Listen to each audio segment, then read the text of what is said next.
तो सिवाय चंद countries GCC के जो कि डायरेक्ट खुद विक्टिम है, जिस तरह यूएई है, सऊदी अरेबिया है, वो उनके साथ खड़े हैं, लेकिन वो भी जंग के अंदर हिस्सा लेना नहीं चाहते। तो मेरा जो जाती ख्याल है, मिड टर्म बहुत नजदीक है, इनको जल्द अज जल्द इस चीज को रैप अप करना चाहिए और ऑयल प्राइसेस पे तवज्जो दें, इन्फ्लेशन पे तवज्जो दें, वरना it will become very hard, impossible to win the mid term election. सही। साजिद साहब, जिस तरीके से भी आपने जिक्र किया कि उन्होंने जो इराक जंग का, वियतनाम, कोरिया जंग का जिक्र किया, तो उसके नतायज भी बड़े भयानक थे। अगर इतने इतने सालों तक वो जारी रहीं, उनके नतायज भी जाहिर है वो अवाम को शायद पता है, अगर नहीं भी इस खिताब में बताया गया। तो जो कोशिश की गई है, आपको किस हद तक डोनाल्ड ट्रंप इस कोशिश में कामयाब होते दिखाई दे रहे हैं कि क्योंकि मिड टर्म इंतखाबात का प्रेशर, वो जो एक तलवार सर पर लटक रही है, और ऐसे में आपने जिक्र किया इत्तेहादियों का भी, नेटो का भी जिक्र किया, उसका भी आज के खिताब में उस तरीके से बहुत ज़्यादा जिक्र नहीं किया, तो कितनी मुश्किल दिखाई दे रही है आपको अवाम को कन्विंस करना, वहाँ की, क्योंकि आप वहाँ पर मौजूद हैं, अवाम के हवाले से बताइएगा वो क्या सेंटिमेंट रखते हैं? देखिए, मैं डोनाल्ड ट्रंप साहब के साथ पिछली तीन कैंपेन्स में ना सिर्फ उनके लिए काम करता रहा हूं, उनके साथ ट्रैवल करता रहा हूं, और मेरा पर्सनल एक्सपीरियंस ये है 2015 से उनके साथ, कि उन्होंने अपने आप को हमेशा एंटी वार और पीस लविंग प्रेसिडेंट सामने पोर्ट्रे करने की कोशिश की। फिर आप देखें कि नोबेल पीस प्राइज की कैंडिडेसी, फिर उसके बाद आप देखें बोर्ड ऑफ पीस की तरफ, और बार बार कहना कि 8 महीनों में 8 जंगें रोकी हैं, और उसके बाद आज भी ना सिर्फ मेरे जैसे, बल्कि उनकी जो अपनी एक बेस है जो कि मेकिंग अमेरिका ग्रेट अगेन, वो बेस भी कंफ्यूज और परेशान है कि ये जब वो डायरेक्ट थ्रेट नहीं था अमेरिकन मेनलैंड को, तो इजराइल की जंग में जाने की क्या जरूरत थी। आज अमेरिकन 13 बच्चों के पेरेंट्स जो हैं, आज वो सोच रहे हैं कि why we are in this war, और ये एक मुसलसल डिबेट चल रही है अमेरिका के अंदर कि this war is not, it was Israel ने ट्रैप किया है। बल्कि टोनी बिल्कन जो कि पिछले हमारे सेक्रेटरी ऑफ स्टेट थे, उन्होंने आके इंटरव्यू में कहा है कि वो बराक ओबामा को भी बीबी नेतन्याहू कोशिश करता रहा कन्विंस करने के लिए, जो बाइडन को भी कन्विंस करता रहा कि आओ जंग में हिस्सा लो, लेकिन वो रिफ्यूज करते रहे हैं। लेकिन आज मैं ये समझता हूं खुद कि डोनाल्ड ट्रंप साहब ने 90 डिग्री जो यू टर्न लिया उन्होंने, और इस जंग में गए हैं, और उसी वजह से मैंने आपको बताया कि आज परेशान नजर आ रहे हैं। ना सिर्फ वो परेशान है, रिपब्लिकन पार्टी और उनकी बेस आज परेशान है कि मिड टर्म इलेक्शन और हमारा सियासी मुस्तकबिल क्या है। ये जंग जो है ओरिजिनली मेरे ख्याल में it will cost a lot of political capital, or not only political capital, world won't be the same after this war। इस इकोनॉमी को रिकवर करने के लिए बहुत साल लगेंगे, सारी दुनिया सफर करेगी। जिस तरह रेड सी में अब आ रहे हैं होतीज, 20% तेल दुनिया का ऑयल हरमूज, और 18% ऑयल जो है वो रेड सी से आता है। 40% ऑयल दुनिया का जब चोक हो जाए, तो और फिर उसके बाद रिफाइनरीज और जो उसके बाद ऑयल वेल्स के अंदर जो हुआ है, बिल्डिंगें जिस तरीके से गिर रही हैं जीसीसी कंट्रीज के अंदर, तो ये रिकवरी पीरियड जो है बिलियंस डॉलर्स जो है वो पूरी दुनिया को कास्ट करेंगे। मेरा ख्याल में this war was not a good decision to go है। बिल्कुल साजिद साहब, बहुत सारे पॉइंट्स आपने ऐसे मेंशन किए जिस पर आपकी जानिब दोबारा बढ़ते हैं, दोबारा आते हैं। असफर इमाम साहब भी हमें ज्वाइन कर चुके हैं, नुमाइंदा समा है, उन्हें भी इंगेज करते हैं। असफर साहब, एक इंट्रोडक्टरी सवाल तो आपसे भी यही है कि हाउ डू यू सी कि ये खिताब, आपने क्या इस खिताब में कुछ नया हासिल किया इस खिताब से? क्योंकि ये तो हम जो डिस्कस कर रहे हैं ये वही बयान थे जो अमरीकी सदर ने पहले दिए। कैसा एनालाइज करते हैं आज के इस एड्रेस को आप?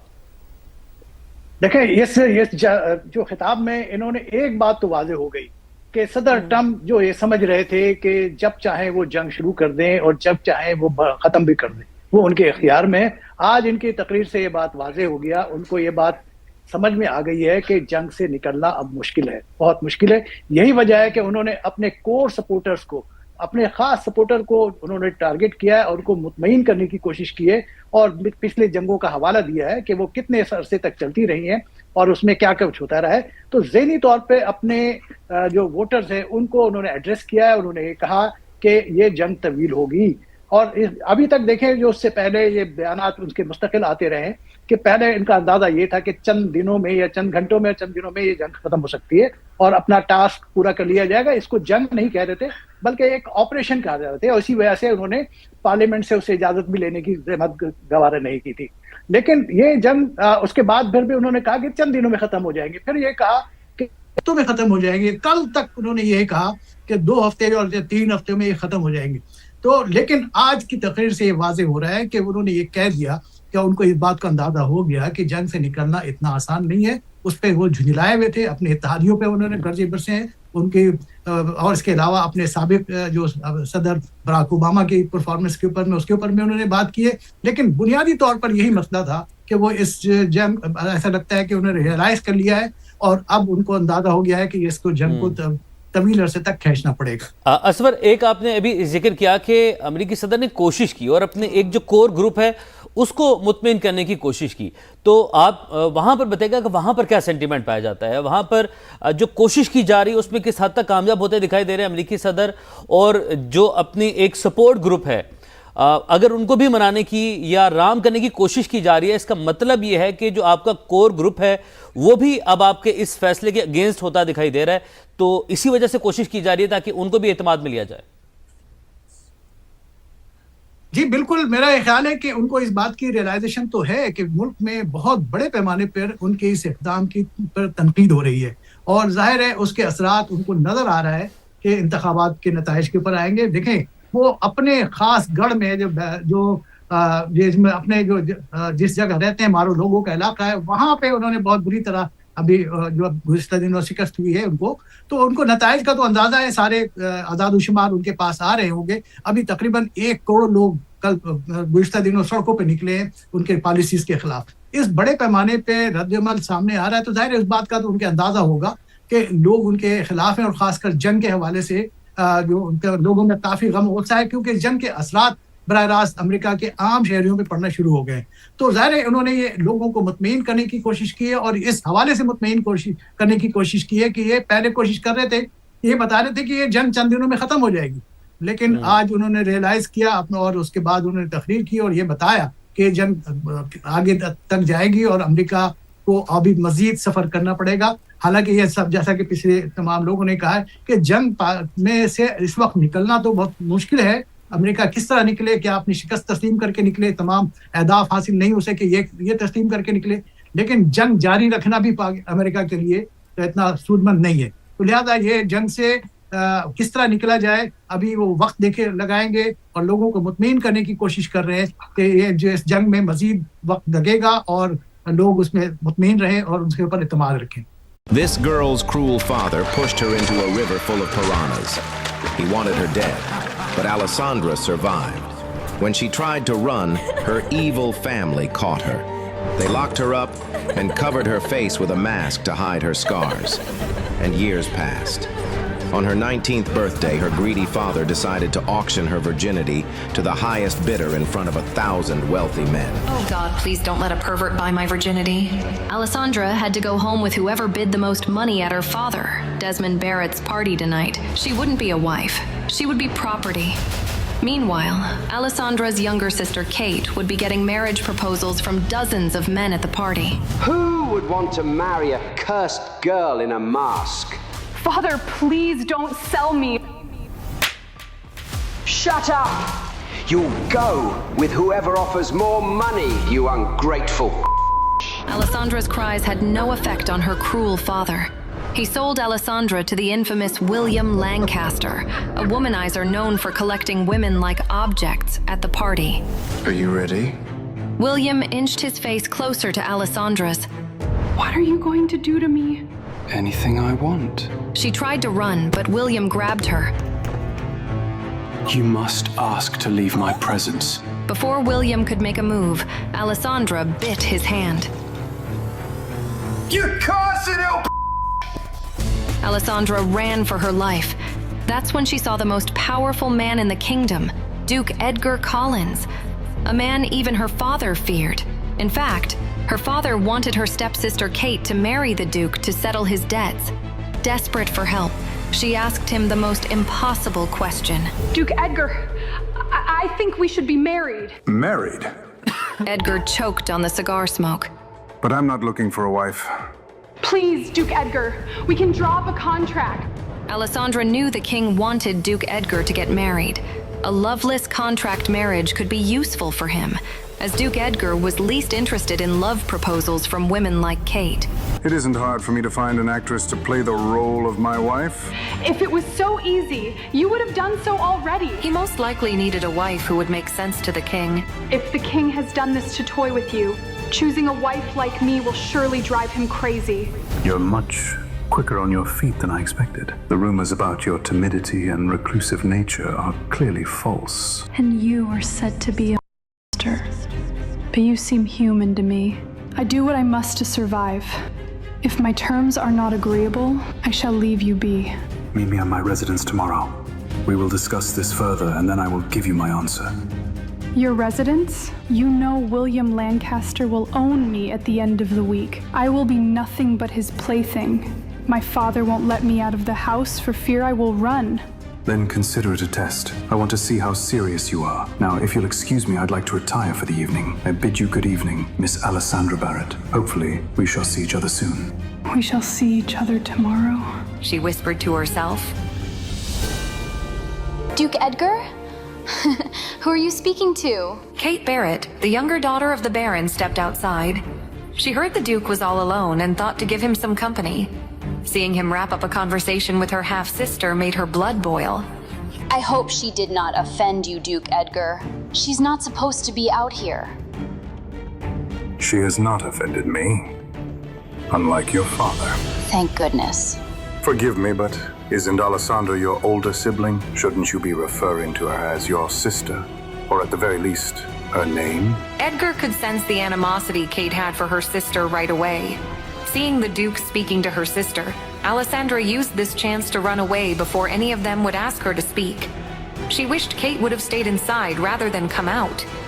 Now that Kate knew she had spoken to the Duke, all hell would break loose tomorrow. You are correct, Duke Edgar, of course. I love my older sister.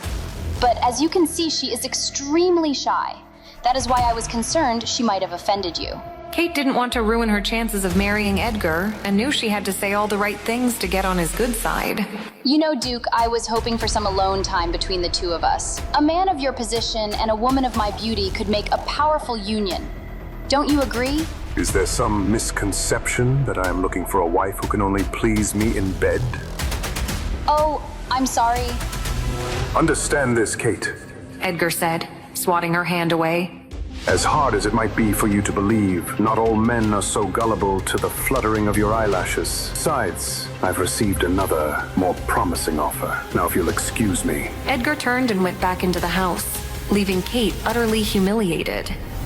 Meanwhile, Alessandra rushed to the kitchen to meet her only friend, Mario. Why are you here? You want to get us both in trouble? So, what's the tea?